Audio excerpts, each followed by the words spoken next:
Hola, hola, hola, hola, amigas, amigos que nos están escuchando a la hora de almuerzo.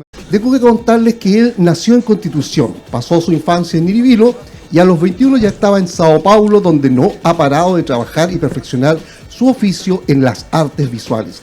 A tal punto, les cuento a las amigas y amigos que están ahora sintonizando, que ha sido reconocido su trabajo hasta por la UNESCO. En alguna entrevista, hace algunos años atrás, declaró acerca de este transitar por la vida de un país a otro.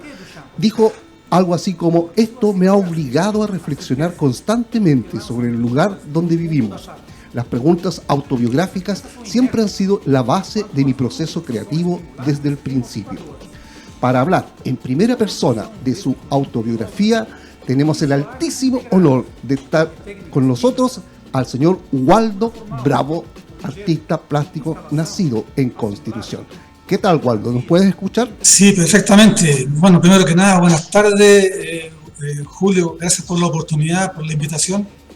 Y me alegra mucho de poder estar con ustedes en este espacio tan importante. Gracias, Waldo. Cuéntanos un poquito de tu vida. Partamos de lo más cotidiano. Tengo entendido que tú naciste acá en Constitución, pasaste tu infancia en Miribilo. ¿Y qué más? ¿Cómo es que llegas a Brasil? ¿Cómo es que empiezas a desarrollar tu arte? Porque hay que decirlo, el trabajo que él hace es muy interdisciplinario. Él mezcla técnicas, fotografías, grabados, tengo entendido también óleo. He visto varias cosas tuyas que son muy interesantes. Yo te sigo desde hace varios años atrás. De cerca tu trabajo, cuando tuve que hacer un montaje que se llamaba Petrópolis, ambientado en la ciudad de Petrópolis, en Brasil, y ahí te descubrí. Y acá la gente no te conocía, por eso te dejo el micrófono para que nos cuentes quién eres, cómo llegaste hasta allá. Mira, llegué con 21 años aquí a São Paulo. Vine a pasar mis vacaciones en la casa de una prima que ya vivía aquí. Yeah. Y bueno, y me encanté con Brasil, con la gente, con la recepción, con el ambiente, en fin, con todo. Y me dieron ganas de quedarme. Las vacaciones bueno, más largas. Y las cosas se dieron de una forma muy, muy confortable, porque cuando decidí quedarme, bueno, dije, bueno, tengo que trabajar en alguna cosa aquí, porque no puedo quedarme sin trabajo. Y ocurre que conseguí trabajo en 15 días. Oh, qué bien. Entonces las cosas se dieron de una forma muy fácil y muy acogedora, digamos, por parte de los brasileños aquí. En realidad, oye, te confieso que nunca me sentí muy extranjero aquí en Brasil. Siempre fui muy acogido, con mucho cariño. La gente muy cálida, muy receptiva. Entonces eso facilitó todo. Ahí me dieron ganas de quedarme, evidentemente. ¿Y cómo es tu relación con Chile? Bueno, mira, hasta antes de la pandemia iba por lo menos una vez al año a Chile, principalmente para ver a mi papá. Bien. Pero bueno, lamentablemente, un poquito antes del inicio de la pandemia, mi papá falleció. Bien. Pero iba con mucha frecuencia. Ahora menos, evidentemente. Pero iba siempre, todos los años. Bien. ¿Y venías a Miribilo? No, en Iribilo muchos años que no voy. Mi papá vivía en Talca en los últimos años, entonces básicamente estaba en Talca con él. Bien. ¿Y tu infancia? Tú que dijiste que uno de los ejes de tu trabajo artístico es la pregunta autobiográfica. ¿Cómo te relacionas con ese espacio de la memoria, del recuerdo? ¿Cómo sientes esa infancia acá en la séptima región? Mira, bueno, mi trabajo todo está fundamentado en tiempo y en memoria. Vale. ¿Ya? Y ahí hablamos principalmente del tiempo mío y de la memoria personal.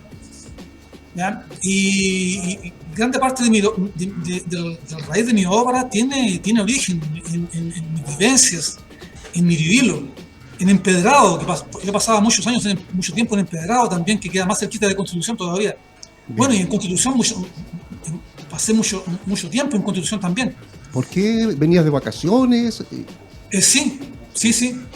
Mi familia tenía casa tanto en Miribilo cuanto en Empedrado. Bien. Entonces, las vacaciones o estaba en Empedrado o en Constitución. Pero las mejores vacaciones son en Conti, evidentemente. Claro, porque empedrado no es por tirar abajo a los colegas. El calor. El calor.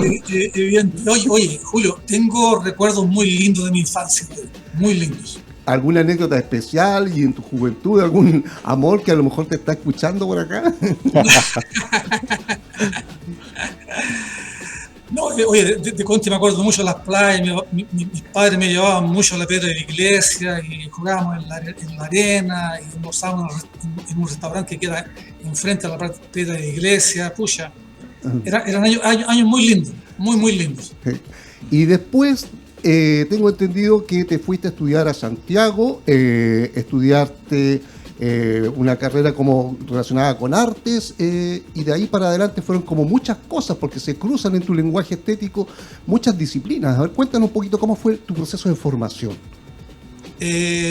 Mira, bueno, en Santiago estudié dibujo técnico mecánico, pero al mismo tiempo enseguida comencé a trabajar en una agencia de propaganda en Santiago durante casi un año más o menos. Pero ahí después evidentemente ya me vine para Brasil. ¿Ya? Y aquí tuve la oportunidad de hacer muchos cursos, tanto en museos cuanto en facultades, y participar de seminarios, y, en fin, cursos cortos. Bueno, y hasta la fecha, el estudio es permanente en realidad. Sí. Incluso creo que para tu último trabajo hay una frase que me quedó muy fuerte, un trabajo que haces en una relectura de Duchamp. Tú hablas algo así como que pensar el arte es una forma de habitarlo, de ser, pensarlo. O sea, tu trabajo tiene una alta dosis conceptual, siempre estás como buscando unir ideas, cuestionar al que ve tu trabajo. ¿Cómo lo definirías tú? Bueno, de hecho, pensar sobre arte, reflexionar sobre arte es tan importante cuanto el proceso de creación. Una cosa está directamente relacionada con otra. Entonces, estudiar, pensar sobre arte es súper importante. Y este trabajo que estoy haciendo en los últimos años, dialogando con el legado de Duchamp, ha sido muy placeroso, muy gratificante. Sí. Eso me ha permitido aprofundar más todo lo que se refiere a cuestionamientos relacionados con aspectos conceptuales del arte, evidentemente. Sí, porque también sé que anteriormente trabajaste, que ya quiero profundizar un poco más en eso, con Magritte, que de algún modo marca mucho un momento en tu creación. O sea, esto casi como del metalenguaje del arte, de la dependencia de lo figurativo con lo real, de la relación que hay entre el paisaje representado y el paisaje real. Magritte está muy cerca de Duchamp. Sí, evidentemente.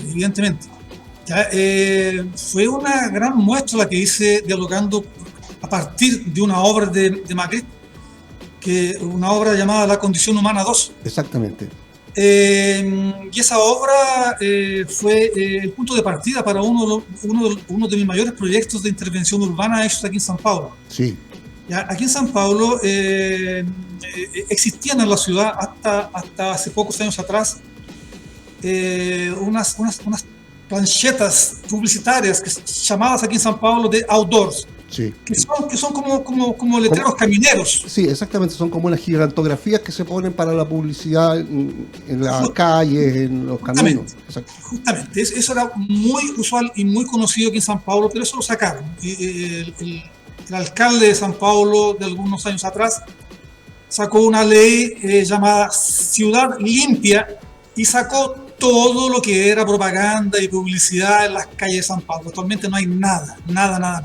Bueno, y en esos outdoors, en esos avisos camineros que existían repartidos por la ciudad, son grandes porque tienen 3 metros, tenían un padrón único de 3 metros por 9. O sea, es del tamaño de un bus. A lo brasileño, tudo grande. El tamaño de un bus. Bueno, y mediante auspicio, evidentemente conseguí que me cedieran algunos espacios y en cada espacio de esos pusimos una fotografía de lo exacto que existía por detrás de esa edificación, porque claro. hay que explicarle a los amigos Sí. que consistía, básicamente para explicarle a los que nos están escuchando, en grandes intervenciones en estos como letreros publicitarios que se ponen, en el cual estaba la fotografía del edificio que está detrás, por decirlo de algún modo, tomado desde algún ángulo. Entonces, cuando alguien pasaba por delante de esto, que era la representación de lo que estaba atrás representado, y ahí está la cita, pero directa a Madrid, o sea, esa es una cita implacable, el objeto representado actuaba como una pantalla que se interponía. Trabajo muy genial, pues creo que lo montaste en una muestra general en el Museo de Arte Contemporáneo en Sao Paulo. Justamente. Después de lo que ocurrió en la calle, sucedió esa muestra individual en el Museo de Arte Contemporáneo, que es uno de los espacios más emblemáticos de arte contemporáneo aquí en São Paulo. Sí, hay que decirlo porque la gente, para que dimensionen esto, el MAC de Sao Paulo es un tremendo edificio de creo que 7 u 8 pisos. Te puedes pasar el día viendo arte contemporáneo. Sí. Y es un honor tremendo que hayas llegado hasta ahí. ¿Cómo ha sido este proceso de crecimiento y de creación como para llegar a estas grandes ligas, Waldo? Bueno, difícil. Todo eso ocurre consecuencia de mucho trabajo, de mucho esfuerzo. Y bueno, yo siempre, desde que estoy aquí en Brasil, he estado empeñado en dedicarme por completo, digamos, a lo mío. Y afortunadamente lo que me ha ayudado bastante es que no dependo del arte para vivir. En el fondo eso me permite tener una relación de proceso creativo más libre, más desvinculada de intereses financieros, porque te confieso que la conclusión que llego que aspectos financieros nunca son buenos consejeros. Claro. Para los artistas, porque muchas veces acaban haciendo lo que se vende, lo que está en la moda, las tendencias, y acaban dejando de lado sus ideas propias. Entonces, bueno, siempre tuve la oportunidad de poder tener las cosas separaditas, digamos, y eso me permitió desarrollar un trabajo más auténtico, más personal, con mayor envergadura, con mayor consistencia. Y eso evidentemente ha tenido buen resultado, mejor acogida, mejor entendimiento, y eso evidentemente me permite desarrollar un trabajo con más calidad también, porque no está vinculado a intereses comerciales, de atender pedidos, de seguir tendencias, de seguir la moda, en fin. Sí, comprendo. Eso seguro que ha sido un factor determinante en todo eso. Mira, con nosotros está acá en el estudio hoy día como invitado especial que quería conversar también un poco contigo, está Manuel Rodríguez. Él es el presidente de una agrupación bastante relevante acá en Constitución, que es la agrupación de artistas plásticos Mauchos, y tenía algunas preguntas él que hacerte también para compartir con los amigos que nos están viendo y escuchando. Perfecto, con él he estado intercambiando algunos mensajes por WhatsApp. Hola Waldo, ¿cómo estás? Un gusto saludarte desde acá de la tierra donde naciste. Hola Manuel, gusto saludarte. Gusto saludarte obviamente también y gusto de poder conversar contigo, compartir de tus vivencias, de tu periplo en Brasil, en Sao Paulo, y obviamente dejas muy alto el nombre de nuestra ciudad, de nuestro país, por esas tierras, así es que feliz de poder compartir contigo, de haber en días atrás haber tomado contacto contigo, haber conversado, como comentas tú, intercambiamos algunos contactos, así que qué rico tener esta oportunidad de conocerte, saber de tu trabajo, de tu historia familiar, que tiene que ver con Niribilo, con Empedrado, con el tema de tu padre en Talca, así que bueno saber de ti, de tu obra, que Julio acá nos está empapando un poco, y también tú, de tu obra, de tu trabajo, así que no, feliz de poder compartir y contarte un poco lo que hacemos los artistas actuales acá en Constitución, nuestro trabajo en nuestra ciudad, en la región, así es que, bueno, ¿qué te puedo decir? O sea, feliz de poder compartir contigo. ¿Alguna pregunta en especial, Manuel, como de artista a artista, así como de creador a creador? Bueno, mira, no sé si alguna pregunta especial o específica, pero bueno, guardando las proporciones, yo también hago no mucho paisaje, más que nada pinto mucho abstracto. Eso es lo que pinto y bueno, yo me voy inspirando siempre en lo que me va pasando en la vida en general. Realizo mucho boceto a la antigua, mucho dibujo, mucho croquis, y de ahí voy trabajando mis telas.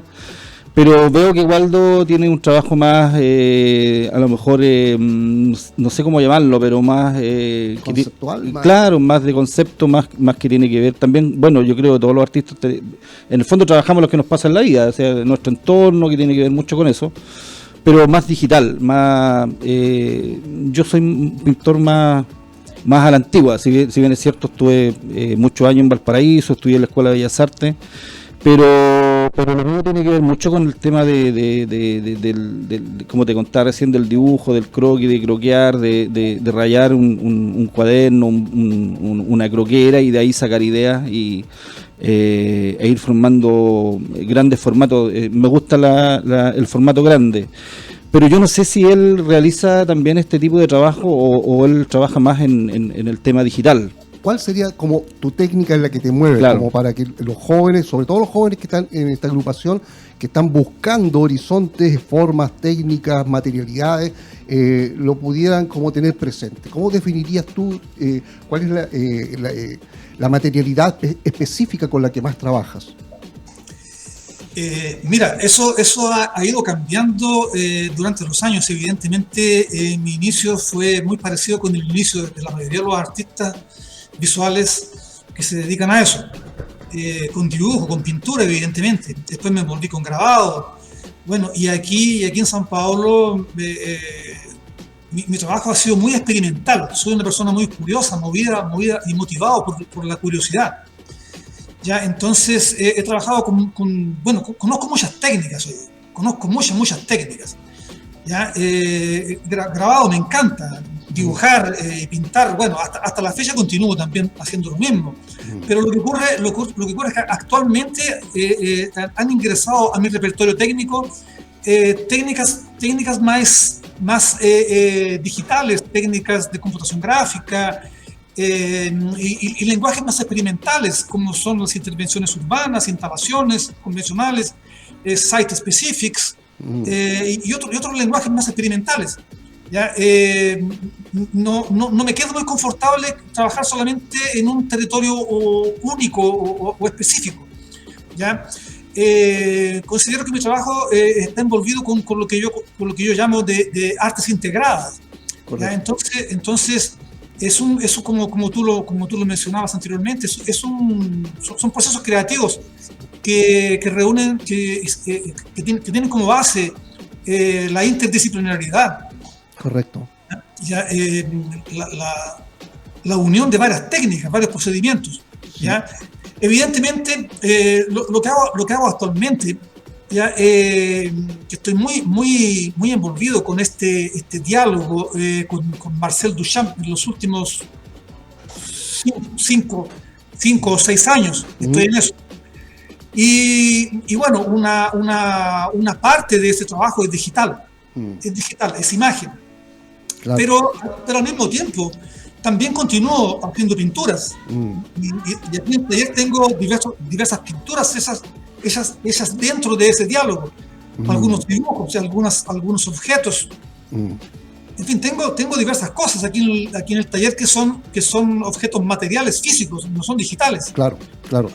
Porque una cosa no elimina la otra en el fondo. Lo que estamos comentando en este momento es una expansión territorial. ¿ya? Correcto. Tengo entendido en tu trabajo que se llamaba algo así como herramientas para una antropología del arte o del artista, algo así.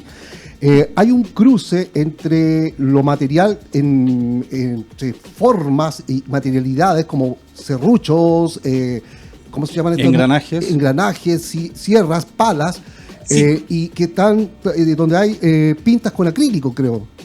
Sí, tanto con acrílicos sobre herramientas, cuanto también utilicé óleo Bien, sobre herramientas.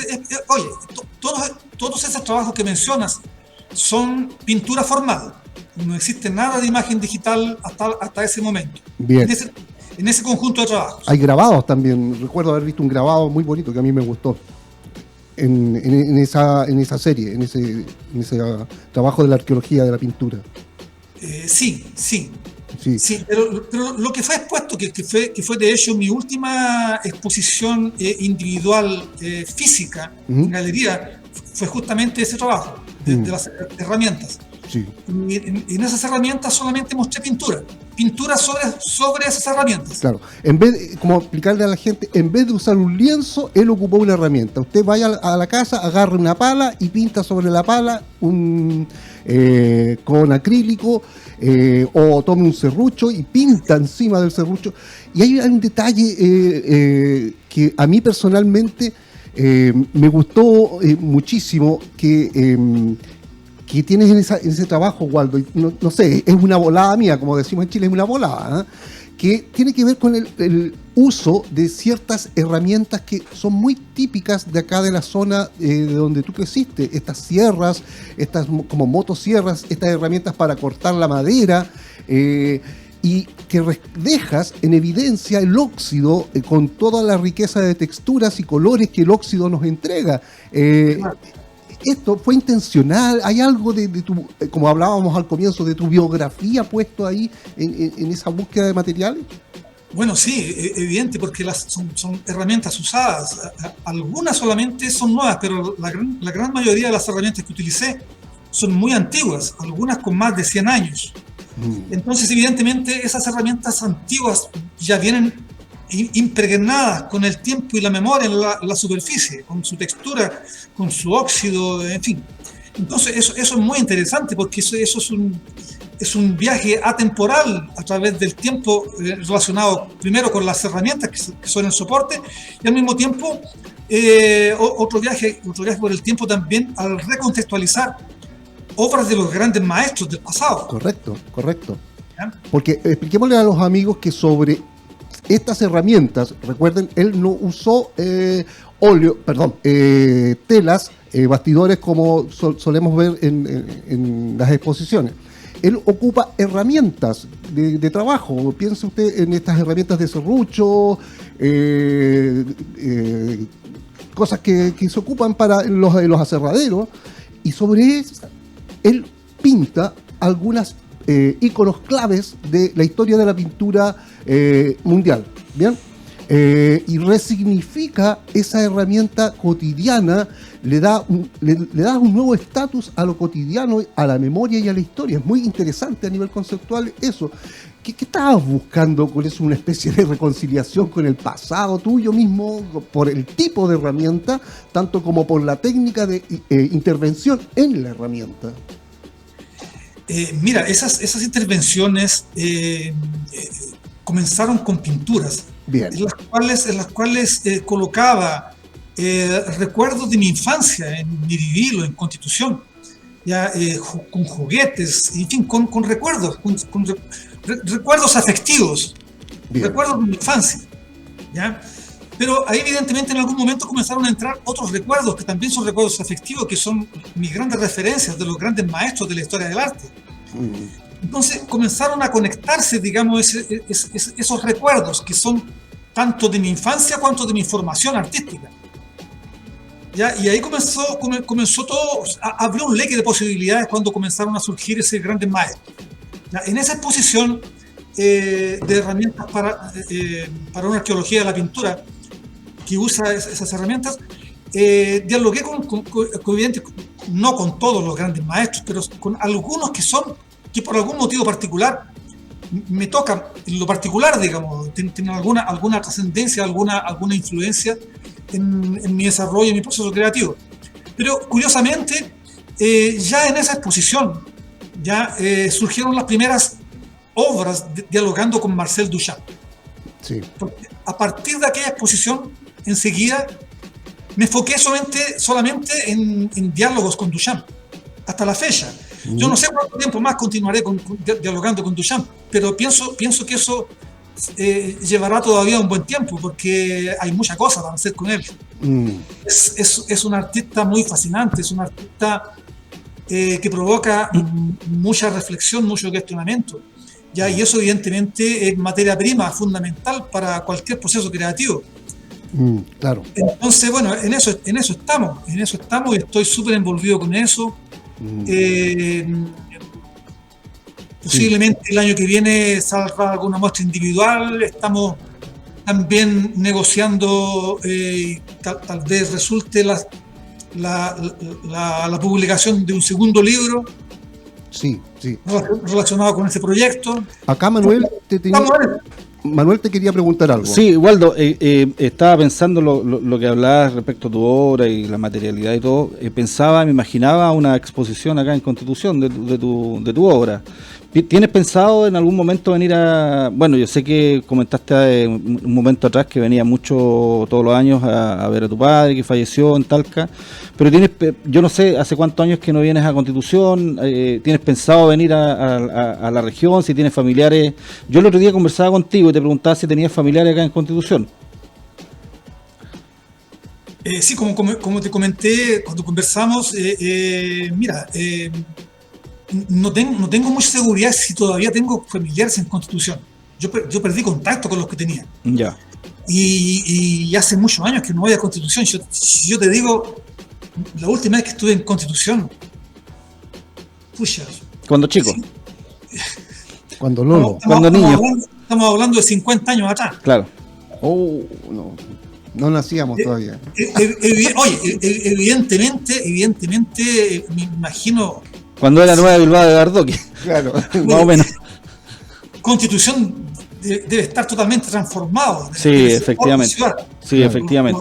Los recuerdos que tengo, olvídate. Bueno, no hemos transformado, bueno, la ciudad evidentemente ha crecido, no es la ciudad de no sé... de la época más gloriosa. Claro, claro. Recuerda que por acá tuvimos el tsunami más grande de la historia, el terremoto que... Me imagino que vio imágenes, tiene que haber visto imágenes de los riegos del tsunami. Sí, evidente. Claro. Entonces, eso barrió con el paisaje, comillas, real, y nos queda un paisaje representado en la memoria, que es mucho... que ahí también surge una pregunta interesante, Waldo. Cuando tú hablas del paisaje representado, que se plasma a través de una técnica, que es una fotografía, un óleo, lo que sea, siempre hay una intercepción, digamos, política o deseada, porque el paisaje que está, el paisaje de la ciudad, del pueblo, es una cosa, pero como yo lo leo es otra cosa. Entonces puede que tú vengas acá a Constitución y veas muchos espacios que todavía no están reconstruidos después del terremoto y veas lugares baldíos y muy pueblerinos, pero otro los pinta como una ciudad en su mente. ¿Cuál es el paisaje real al final? ¿El representado por la oficialidad, por el poder? Cuando tú mismo instalabas esas gigantografías, ¿qué estabas pensando de ese espacio y por qué lo seleccionabas? Porque hay unas fotografías de edificios, de construcciones, de casas. ¿Cuál es el espacio real? Como pregunta de filosofía del arte. Bueno, la discusión principal que se generó en función de este trabajo era justamente hablar y discutir cuál es la frontera entre el paisaje real y el paisaje representado, porque en realidad una cosa estaba dependía de la otra, porque esas fotografías que fueron coladas en esos avisos camineros en las calles, correcto, evidentemente tenían apenas un punto exacto en el cual ocurría una sincronía visual entre la imagen fotográfica y el paisaje, claro, dando la impresión que existía una continuidad de lo que estaba afuera para lo que estaba adentro, claro, o sea, de lo real con lo representado. claro. Entonces ahí existe una discusión muy interesante sobre las fronteras y los límites de la representación. Y eso fue muy rico, fue muy interesante, acompañar todos los desdoblamientos que eso tuvo. Claro, claro. Y a nivel de porque ahí Magritte, volviendo a Magritte, que te inspiró en este trabajo, abrió toda una beta hacia el psicoanálisis respecto de qué es la realidad, o sea, lo que me represento en la cabeza o lo que está efectivamente afuera. Esa discusión parte con Magritte, que es un gran mérito, así como con Duchamp parte la pregunta de qué es lo que es el arte, lo que ya está dado, que habita en la mirada de quien lo ve o qué. Estas preguntas fundamentales, al plantearlas hoy día, por ejemplo, a nivel conceptual, ¿cuál es la representación, que la puesta en escena también diríamos desde el mundo del teatro, que tú ves de Chile desde allá, desde lejos? ¿Qué es lo que representa? ¿Qué es la imagen que se te aparece? Mira, en el campo del arte, yo no veo mucha diferencia comparado con Sao Paulo. En Chile hay grandes nombres del arte contemporáneo. Evidentemente lo que cambia son los números. Evidentemente los números son mucho más expresivos aquí en Brasil. Es todo más grande, pero la comunicación que tenemos en la actualidad permite que las cosas ocurran simultáneamente en todos los lugares del mundo. Es muy diferente de lo que ocurría, por hablar 50 años atrás, que lo que ocurría en Europa demoraba 10 o 20 años para llegar a Chile. Claro. Oye, no, oye, las cosas ocurren simultáneamente. Lo que están naciendo, surgiendo, digamos, de forma inédita en cualquier lugar del mundo, llega instantáneamente el mismo día a cualquier lugar del mundo. ¿Ya? Entonces, en ese aspecto no veo gran diferencia de lo que ocurre en Chile. Los movimientos culturales, los movimientos de arte contemporánea son muy parecidos con los que ocurren aquí. La conexión es muy semejante. Y ahora, cuando vuelves a Duchamp, desde el siglo XXI, digamos, mirando hacia el siglo XX, a la época en que Duchamp instala sus urinarios y todo eso, hoy que hay una fuerte discusión sobre el tema de la ecología, del reciclaje, lo tuyo pareciera ir como en el sentido de reciclar el arte, como hacer un metalenguaje del arte y volver a Duchamp es como reciclarlo, es como algo así como también lo que hacía Warhol, que también haces una cita a Warhol en algunos de tus trabajos. Sí. ¿Qué hay detrás a nivel de ímpetu, de concepto, detrás de esto que estás trabajando ahora con Duchamp? ¿Te está inundando también esta cosa como de volver a lo material antiguo, lo orgánico? ¿Qué hay detrás de eso? Mira, en realidad cuando dialogamos con el pasado, en procesos creativos no existe vuelta al pasado. Correcto. ¿Ya? Porque en el fondo estamos siempre yendo adelante. No existe vuelta al pasado.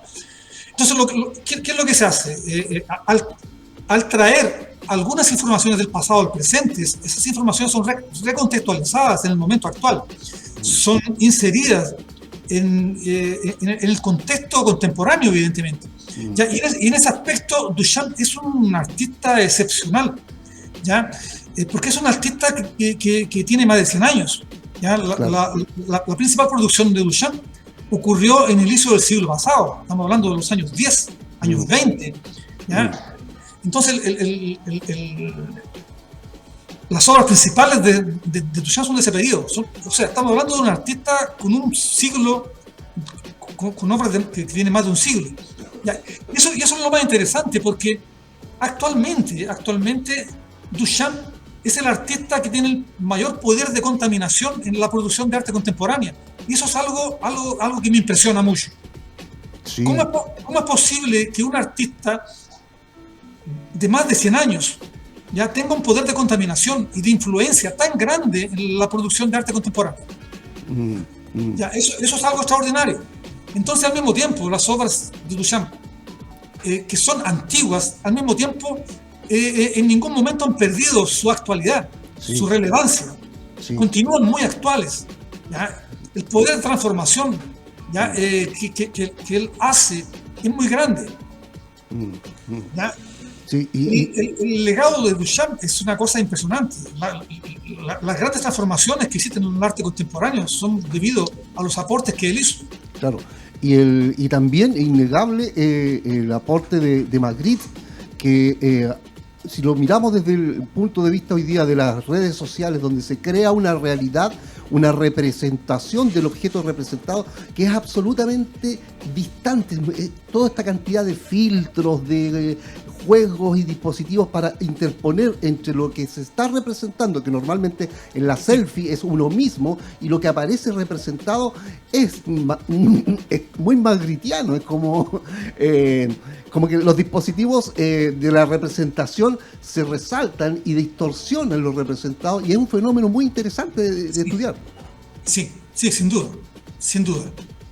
Sí, y yo creo que ahí tu trabajo dialoga perfectamente con este material antiguo, por decirlo de algún modo, que es Magritte, que es Duchamp, con lo postmoderno que estamos viviendo hoy día, donde la imagen está absolutamente, lo representado supera, la representación supera a lo representado. Nadie quiere ver lo que está representado. Todos queremos ver la representación, todos queremos ver la puesta en escena, no queremos ver la trastienda. Y a veces yo me pregunto, ¿qué fue lo que, por ejemplo, un país como Brasil pudo representarse, levantarse como una imagen, como una selfie, para llegar a un Bolsonaro, por ejemplo? Eso es una cosa que es inquietante, la pregunta. ¿Cómo te imaginas que te ves como país para llegar a eso? ¿Qué piensas tú al respecto? Las cosas han cambiado mucho. El mundo de la tecnología, las redes sociales, evidentemente, eso ha mudado todo en todos los campos. Ya en el mundo del arte no ha sido muy diferente.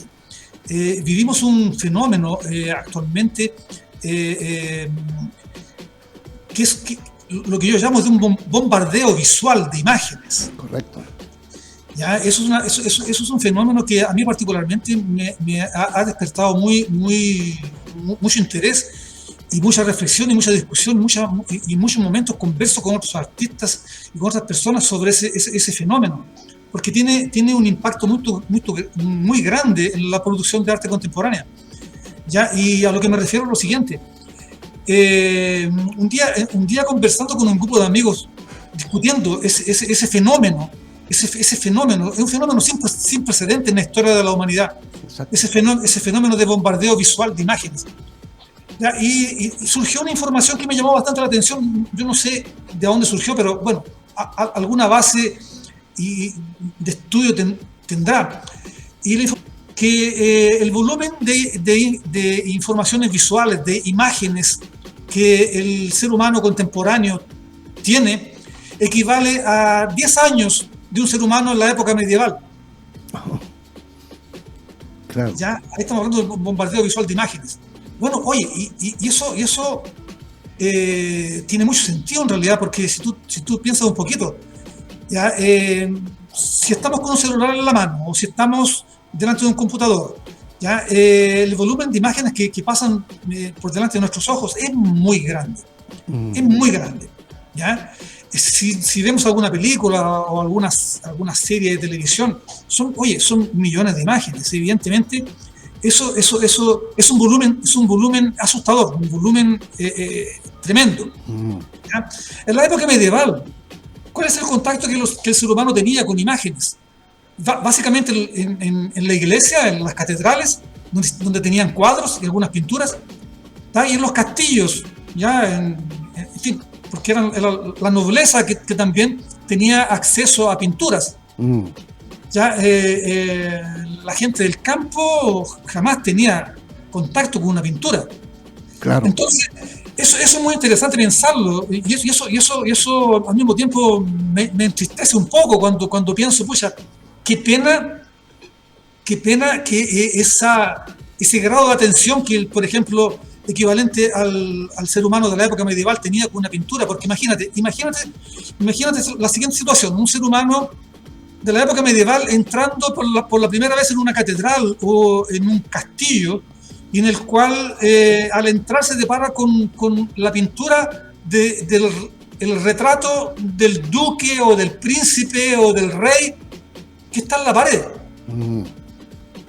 Es la primera vez que ese ser humano ve una pintura. Nunca antes lo había visto. Claro. Entonces piensa en la sorpresa, piensa en la reacción de ver una pintura. Y en la pintura él reconoce una persona, reconoce que hay una persona, pero al mismo tiempo se da cuenta que la persona no está allí, que es un plano, ¿ya? Y ahí descubre por la primera vez una pintura. Es como una persona tener contacto con un extraterrestre, con un disco volador. Claro. Todos los sentidos apurados, abiertos.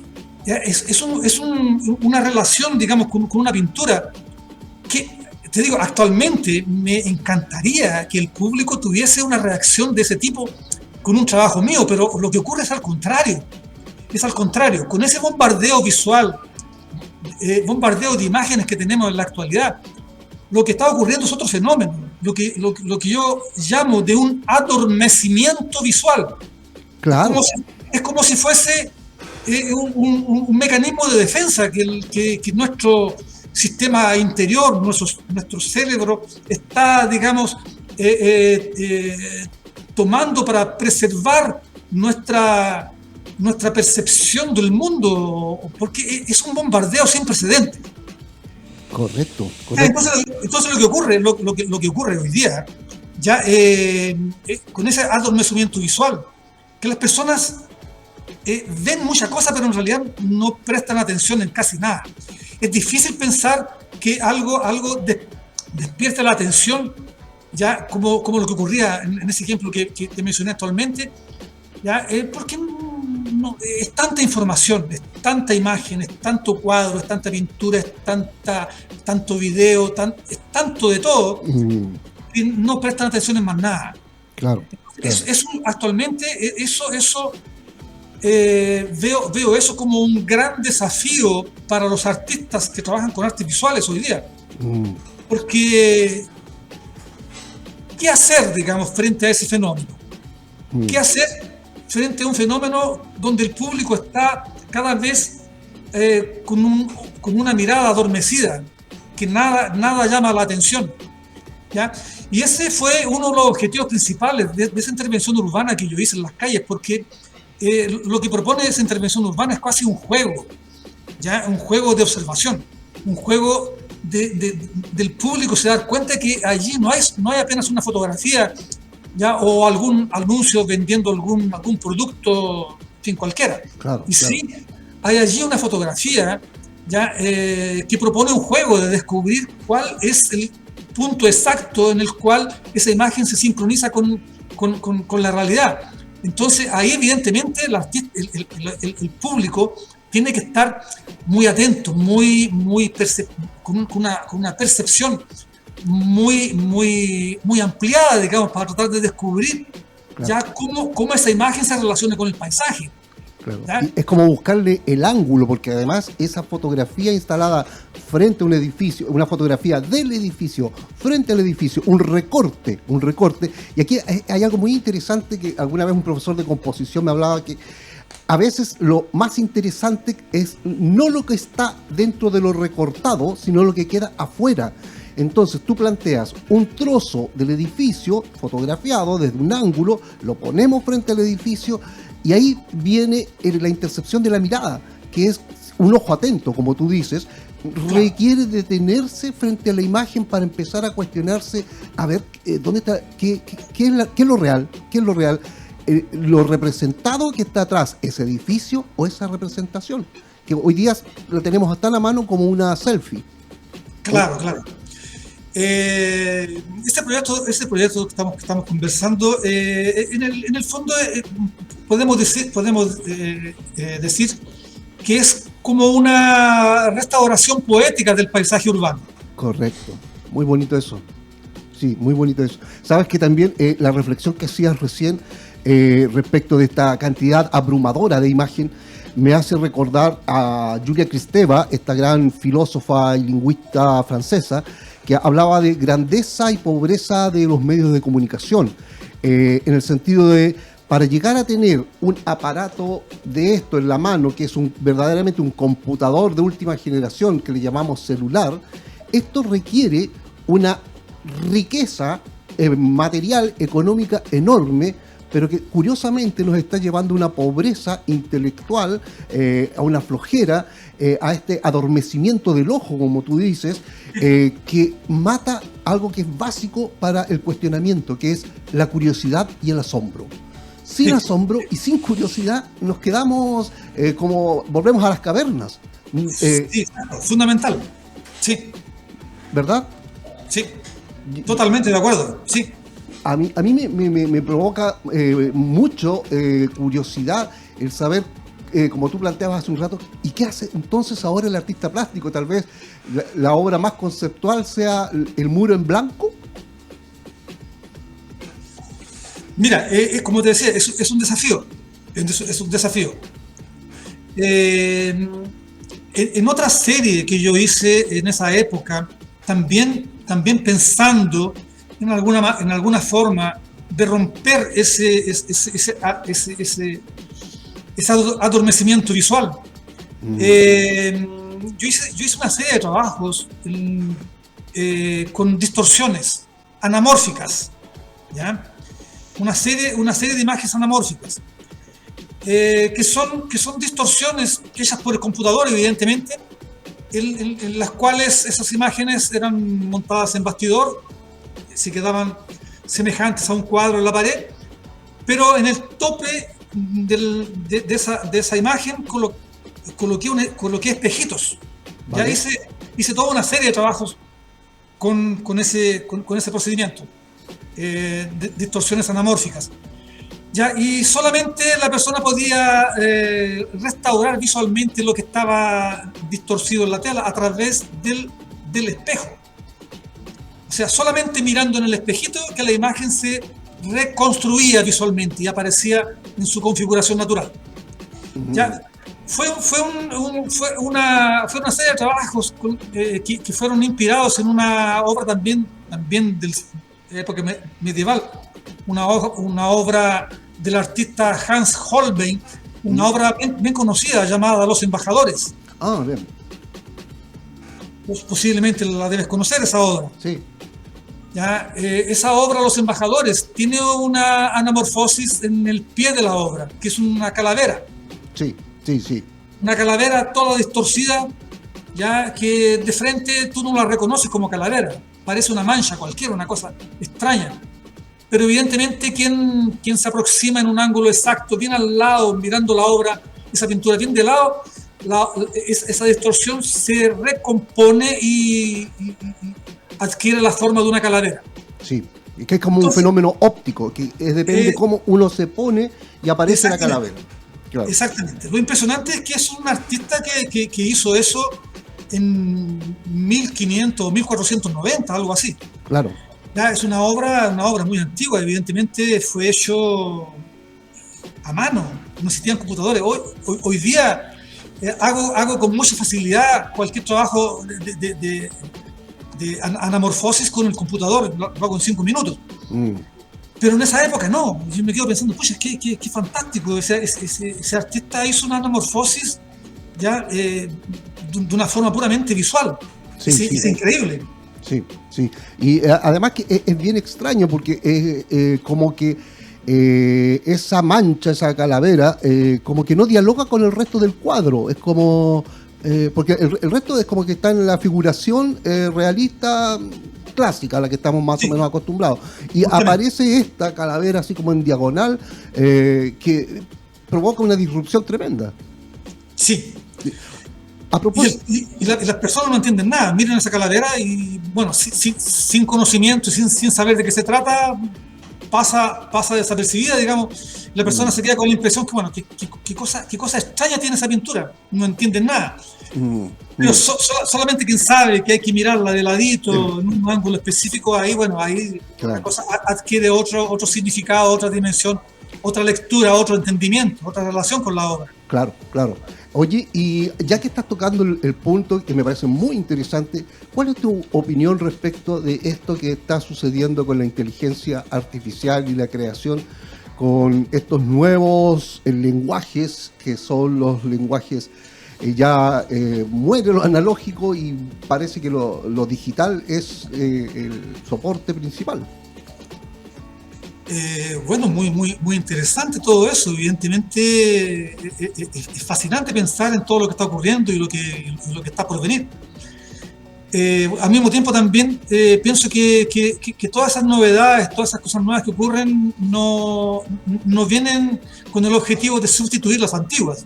Correcto. Porque al mismo tiempo la gente que pinta de una forma convencional, tradicional, continuará pintando. Ya lo que ocurre es una expansión de posibilidades, una expansión de territorios, una expansión de técnicas, de lenguajes, y se van sumando, digamos, una con otra. Ya no veo eso como algo malo. ¿Ya? Bueno, las nuevas tecnologías siempre tienen los dos lados, evidentemente, tienen las cosas muy buenas y también tienen el lado malo. Pero prefiero solamente ver el aspecto positivo de que las cosas tienen. Sí, sí. Lo veo con buenos ojos. Yo me quedo pensando muchas veces, ¿qué cosa estarían haciendo los grandes maestros si estuvieran vivos actualmente? ¿Continuarían pintando con su óleo sobre tela y dibujando, haciendo grabados? Pienso que no. Claro. Porque los artistas visuales de modo general son artistas muy curiosos, que dependen de estímulos y la curiosidad y de conocer, y, en fin. Entonces eso es fundamental. Esas nuevas tecnologías tienen ese atractivo. Claro. Si Leonardo da Vinci estuviese vivo en este momento, te aseguro que estaría muy metido en los computadores, trabajando con inteligencia artificial, con imagen digital, con esas cosas todas. Sí. Seguro que sí. Sí, el otro día hice un post para mi Instagram personal donde hacía un meme con inteligencia artificial en el cual la Mona Lisa se pone un sombrero, fuma y todo eso. Sí. Y yo creo que estarían en eso. O sea, si los grandes saben reconocer que a fin de cuentas, para el arte, todo es materialidad posible de expresar algo, de manifestar algo desde ahí, desde el arte mismo, no desde la filosofía, la sociología, el discurso político, sino que desde el discurso artístico, que requiere cualquier cosa. Y esa es la misión, tal vez, del artista, de ir buscando esas nuevas materialidades. Evidente. Y en ese punto, Julio, es inevitable pensar, llegar a observar, digamos, la definición por sí de lo que es arte contemporáneo. Sí. ¿Ah? Porque arte contemporáneo, evidentemente estamos hablando de algo que ocurre en la actualidad, en nuestro tiempo. Arte contemporáneo, no estamos hablando de lo que ocurrió ayer o una semana atrás, no. Arte contemporáneo refleja lo que ocurre en este momento. Claro, ¿Ah? claro. Entonces, si en este momento estamos siendo bombardeados por esas nuevas tecnologías, por inteligencia artificial y toda esa cosa digital, bueno, eso es algo que nos atinge directamente en nuestro día a día. ¿Ya? Entonces, esa es una parte. La otra parte es lo que es toda la iconografía interior histórica ya del artista, que se mezcla con toda esa contemporaneidad. ¿Ya? Y cuando tú mezclas tu historia personal con la actualidad, ahí tenemos arte contemporánea. En la medida que eso se ha hecho con una buena dosis de desconstrucción, poesía y metáfora visual, ahí tenemos arte contemporánea de la mejor calidad. Correcto. Pero es fundamental que juntes lo que tienes dentro con lo que está afuera en destaque, que son evidentemente esas cosas todas que ocupan nuestro día a día. Claro, claro. Oye, como para ir terminando, porque, mira, yo me quedaría hablando todo el almuerzo contigo, acá estamos en hora de almuerzo, porque está muy entretenida la conversación y para ir cerrando algunos temas, porque me entra una pregunta por acá que dice, ¿cuál es tu relación con el mundo artístico chileno actualmente? Mira, actualmente poco, tengo contacto con algunos artistas, con algunas galerías, pero poco. Me, me he dedicado, me he concentrado y enfocarme aquí, Bien, bien. ¿ya? La otra pregunta del mismo tenor es posibilidades de traer tu arte a Chile, alguna exposición, alguna muestra. Bueno, siempre existe esa posibilidad. Bien, Ya, siempre estoy receptivo y abierto para las oportunidades que puedan surgir en el futuro. sí, porque por acá, de parte nuestro de la Fundación Ramal, podríamos hacer alguna gestión con el consulado chileno allá en Brasil para ver si podemos traer algo acá al Maule, a la Universidad de Talca, que tiene la capacidad de poder recibir la envergadura de tu obra. ¿Te parece? Bueno, como te digo, siempre estoy atento y abierto y receptivo a las oportunidades que puedan surgir. Bien. Sería muy grato, sería bueno. Sí, sí, yo creo que tu trabajo, ¿cómo es el premio que recibiste de la UNESCO, este reconocimiento de la UNESCO? Cuéntanos en qué consiste, me pregunto. Fue una participación de una muestra que fue hecha aquí en San Pablo y eso fue llevado para la UNESCO después esa muestra. Bien, ¿Ya? bien. Oye, nada, Waldo, solamente me resta agradecerte, ha sido un honor, un gusto de esos grandes de poder conversar con una altura de miras que me llena de satisfacción poder que la fundación y el trabajo que uno hace nos enlace con artistas de tu calidad, de tu grandeza, y que nos recuerdan que estamos en una tierra que puede generar gente tan maravillosa como tú. ¿Algún mensaje en particularmente a los jóvenes? Yo siempre pienso en los chiquillos que vienen que están empezando sus primeros pinitos en el mundo del arte. Bueno, lo que podría decirle a estos jóvenes que nos están escuchando, bueno, que no desistan de sus sueños, que no abandonen sus sueños. Ya, y que estudien el arte, estudien el arte fundamental. Sí. Ya, que hagan alguna universidad, que hagan cursos y que se metan Sí. En profundidad y que experimenten. Sí. Ya, que abran horizontes, digamos, en ese aspecto. Sí, me parece muy relevante lo que estás diciendo, porque yo he descubierto muchísimo talento acá en estas tierras. Lo que sí hay que ponerle estudio y trabajo, porque tú no llegaste ahí por buena suerte, llegaste por estudio y trabajo, que son los dos grandes soportes de tu carrera. Sí, fundamental. Perfecto. Estudios para siempre, en realidad. Sí, esto uno no para de estudiar. Como digo, le he dicho siempre a mis alumnos, cuando uno se mete en las carreras de arte y literatura, nunca jubilas, jamás vas a jubilar. Siempre vas a tener que estar estudiando y trabajando, porque es parte de esto que es la esencia de uno como creador. Sí, justamente, exacto. Bien, Waldo, ha sido un gusto tremendo estar contigo. Un gran saludo desde acá, de estas tierras que te vieron nacer, donde pasaste tu infancia, y espero que sigamos en contacto por interno para poder gestionar y ver algunas, como decimos ahora en Chile, cositas para más adelante. Ya, oye, muchas gracias por la oportunidad de estar en este espacio importante, de poder estar compartiendo con ustedes y hablando un poquito de mi trabajo. Julio, te agradezco enormemente tu invitación. Manuel, gracias por el contacto y tus gestiones también, tu contacto, tu invitación. Feliz de poder estar, de haber conversado con ustedes y compartir un poco de mi trabajo con ustedes.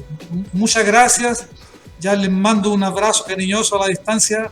¿Ya? Y nos vemos en Sao Paulo. Gracias. Bien, vale.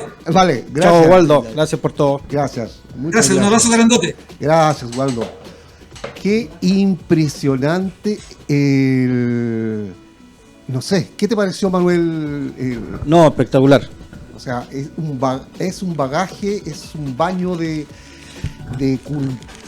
alta cultura y además de vida, porque Waldo tiene una riqueza de vida que es impresionante. O sea, Bueno, la clase magistral tuya de arte junto a Waldo, pues, ¿qué querés que te diga? Pues, o sea, aquí yo perplejo escuchándote y bueno, también escuchar la historia de vida de Waldo, de este pintor maucho que triunfa en Brasil, nivel. así que no, nada que decir.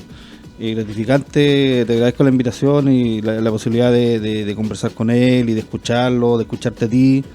Y bueno, es importante que se creen estas instancias para, como comentabas tú, hoy en día las redes sociales nos permiten realizar este tipo de actividades que en otros tiempos no hubiera sido imposible, así que feliz de tener esta oportunidad y de compartir, de conocer un poquitito más a Waldo, que habíamos tenido la oportunidad tú me lo comentaste, de buscarlo en las redes sociales, de conocerlo, de compartir con él, de conocer su historia de vida, que nació acá en Constitución. Así es que una buena... Que eso que estás diciendo es muy importante, porque la obra de Waldo yo la conocí hace varios años atrás, cuando estaba haciendo esta obra de teatro que te comento, que debe haber sido como en el 2003, más o menos, una cosa así. Y fue en una revista, o sea, buscando en una biblioteca información sobre arte en Brasil y toda esa cosa, di con esto, un chileno triunfando en la Es plaza. que él es desconocido, él es desconocido, o sea, desconocido acá, Claro, me refiero, claro. no desconocido en Brasil ni en No. otras latitudes, desconocido acá para nosotros. Yo como te comentaba recién, anoche estuve con Hugo Sáez, una eminencia acá en nuestra ciudad, en la región, y le comentaba, le hablaba de Waldo, sabes que no lo tiene en la retina, y yo tampoco lo tenía en la retina. O sea, si tú me hablas de Boris Casanova, de Carlos Vega, ¿me entiendes? De Mahaus, qué sé yo, el mismo Hugo Sáez, son eminencias que tenemos en nuestra ciudad y tenemos que cuidarlos, protegerlos y darle el valor que ellos ameritan. Así que yo en realidad, la verdad es que no lo tenía en mi retina y muy contento y feliz. Te agradezco a ti la posibilidad bueno, tú me lo comentaste y estás relatando cómo fue que lo encontraste. Y bueno, él se acuerda todo el relato que fui testigo, como te digo, la clase magistral tuya también, de su infancia acá en Constitución, en Niribilo, en Empedrado, y bueno, donde llegó, se estableció en Brasil, hizo su vida allá y está triunfando. O sea, eso es súper relevante, súper importante. Y no menos también reconocerlo. No es el único, tenemos a Carlos Vega también, que triunfó en España. Sí. Entonces, Constitución es cuna de artistas, es cuna de grandes pintores y me tomo de lo que me comentaste el otro día de la mano de la mano maucha. La mano maucha de los 5 grandes pintores, que no necesariamente todos han nacido acá. Garachi, como comentábamos hace un rato, no nació acá, Boris Casanova tampoco, pero han tenido mucha relevancia en el Maule.